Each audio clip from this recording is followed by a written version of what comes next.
All right, Shalom. I want to start off by giving all praise, honor, and glory to Yahweh, Bahashum Yahushua, Bahashum Rakakwadash. I want to give double honors to our apostles and elders of Great Millstone who rule well, and grace and peace to you elect around the four winds, believing and pushing this truth in all sincerity. May the blessing of election be upon your houses. This is your fellow servant, Rakaria from the GMS Orlando camp, back another week. Through the spirit and power of Yahweh Shem Yahushua, another lesson. Lord willing to edify, and exhort you elect Akim and Akwaf out there. And tonight's lesson is inspired by a statement that the elder from Mississippi, his name is escaping me right now, but his channel name is Spirit Wind Judah.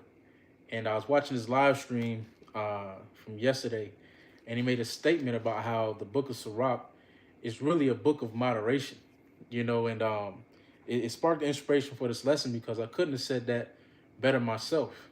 The book of Sirach really is a book of moderation. It teaches moderation. It teaches self-government. And I find these lessons very important, going into self-government and temperance, because coming into these latter days, it's going to be important to have a sense of self-government. It's going to be important to be able to quell the flesh, through the spirit of Yahweh Ba'ashem Yahushai. And right now the Lord has given us liberty, and leisure time to exercise moderation, to exercise temperance, so that we're built up in that day. We understand how to bring our flesh under subjection and to walk in the spirit. The statement just sparked something in my spirit, man. The book of Sirach really is a book of moderation.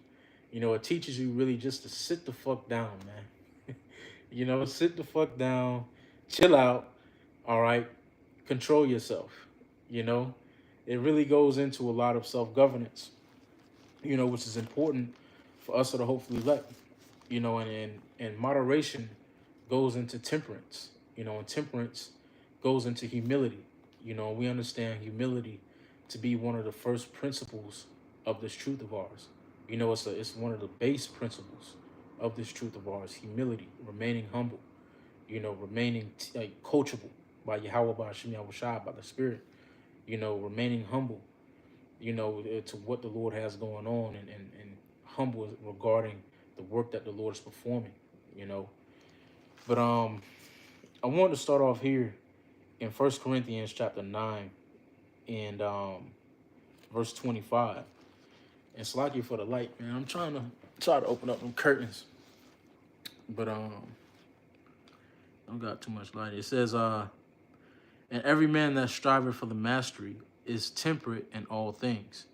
Now they do it to obtain a corruptible crown, but we an incorruptible. When you go into that word temperate, it goes into self-governance, having some self-control. And the scriptures really teach us the art of self-control. It teaches us the art of bringing the flesh under subjection. The difference between brothers, who understand this truth and the people in the world is the fact that brothers are able to quell the flesh.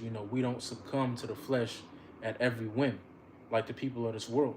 The people of this world only believe in, their five senses, really. If they can't see it, touch it, smell it, hear it, or feel it, they don't believe in it. And they follow every lust according to their flesh. They're enthralled with pleasures, which is ultimately why they're going to meet their end here in these latter days, because they can't, operate outside of pleasure. Everything has to be pleasurable. Everything has to be comfortable for these people in the world. But for us of the hopefully elect, we're learning how to bring our flesh under subjection and live outside of pleasure. Live outside of the lust of the flesh and dwell more in the spirit of Yahweh Ba'ashem Yahushai. Really, which really is the blueprint to life. And which is how the just are going to live here in these latter days, pursuing the Romans. The first chapter. All right, it says that the just shall live by faith. All right. And in order to live by faith, you have to have some self-government, some sense of self-government, some sense of temperance, some moderation. But it says, and every man that striveth for the mastery is temperate in all things. Now they do it to obtain a corruptible crown, but we an incorruptible. I therefore so run, not as uncertainly, so fight I as not as one that beateth the air.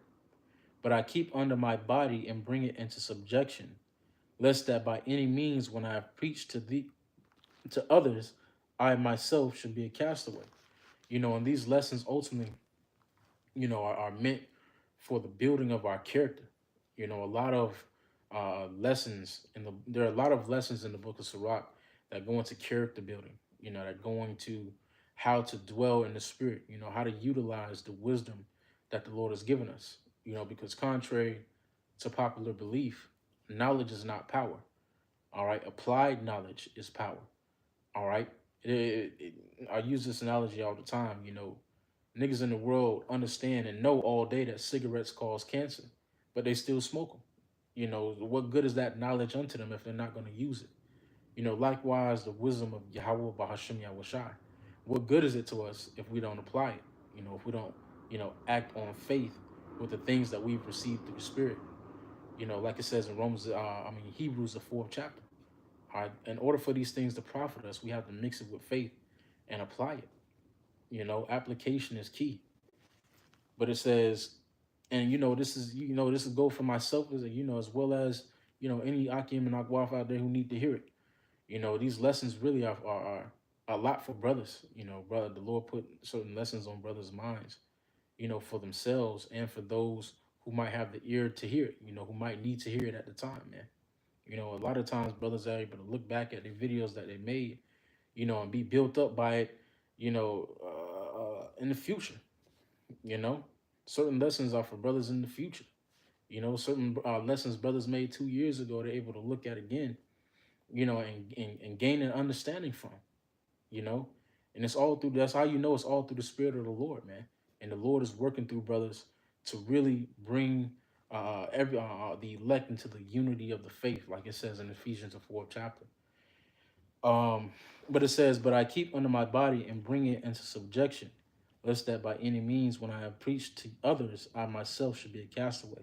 And the last thing that we want is to be profitable unto many, but unprofitable to ourselves. You know, so therefore, in order to be profitable to ourselves as well as others, we practice the art of bringing our flesh under subjection. Practicing moderation. You know, and temperance. Which is a very huge lesson that we're learning here in these latter days. I want to get this here in Sirach chapter 37, and I'm gonna start at verse 27. Because like the elder stated, man, the book of Sirach is is the book of moderation, man. It's the book of moderation. It really teaches you how to sit the fuck down, chill out and control yourself. How to govern yourself amongst the body, how to govern yourself amongst your woman, how to govern yourself amongst your children, how to govern your own self, how to get your own house in order first. All right, it teaches us all of these things, man.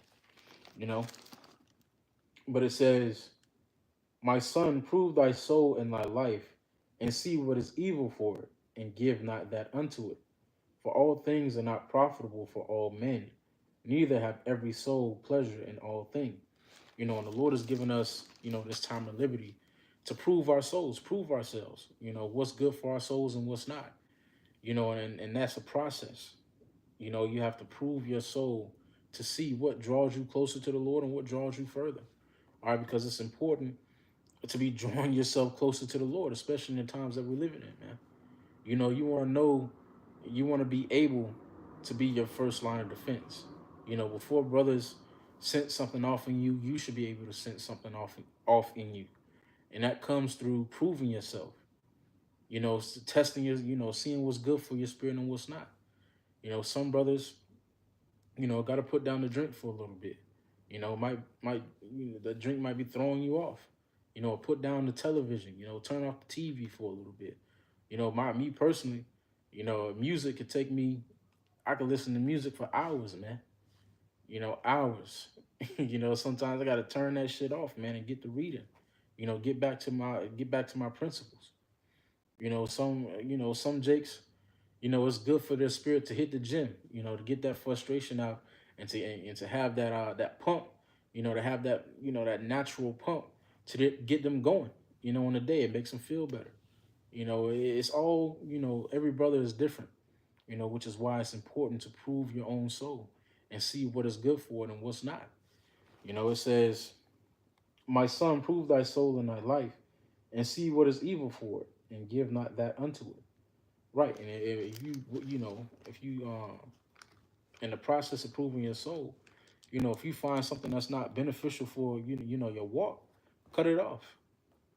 Cut it off so that you might draw closer to Yahweh Ba'Shem Yahushai. And again, it's a process. These things don't happen overnight, which is why the Lord gave us this truth when he gave it to us. He gave us ample time, each brother in his perspective time, all right, to practice, all right, to practice to make perfect, this work in our souls. It says, for all things are not profitable for all men, neither hath every soul pleasure in everything. Right. Every brother is different. Every brother has, things that are good for him and things that aren't. And it's up to you, to really prove your soul.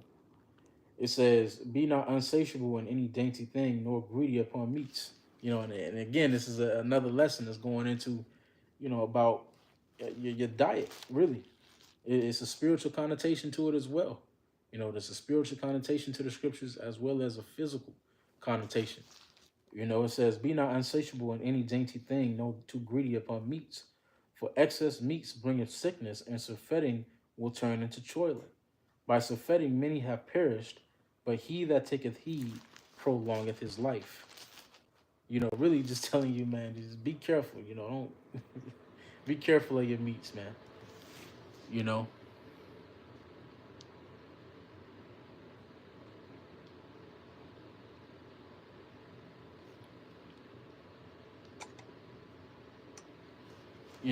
you know just have some moderation.